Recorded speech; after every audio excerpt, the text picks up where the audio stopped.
Leading a group project can be a big responsibility. This is true in both school and work environments. Your leadership decides if the project succeeds or fails. So let's talk over a few strategies that can help you be a better group project leader. And the first thing you want to do is begin with defining the project. This includes identifying the project goals and tasks that the group must complete in order to achieve those goals. One way you can do this is by creating a project outline. This outline should also include the scope of the project, which means defining the project's boundaries. Establishing a project timeline is also key for the outline. Write down task deadlines and milestones. As the group creates the outline, you'll witness a thorough overview of the project taking shape.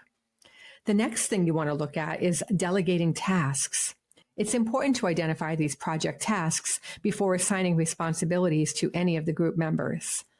This helps prevent an unequal distribution of the workload. It also protects from any bias from group members who don't want to have a heavy workload. After you create a clear outline of all the tasks for the project, take time to learn about your group members' skills. Then assign tasks based on each person's strengths. It's common for group members to pick their own tasks.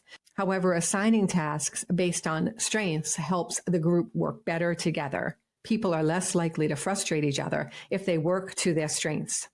The next thing you want to consider is to establish a means of communication. Have your group decide if they would rather communicate via text, email, or another method. In addition, establish regular meeting times, whether it is in person or virtual. Meetings are a great place to evaluate if the group is making progress with tasks. In these meetings, review what the group has accomplished and identify the next steps.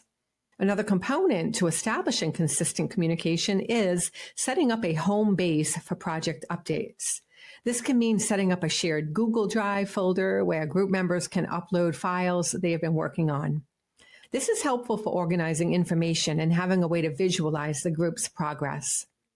And then the final step that you want to really consider is to create a positive space for your group. As the leader of your group project, you can shape the group's culture and mindset. This helps everyone work together to finish the project.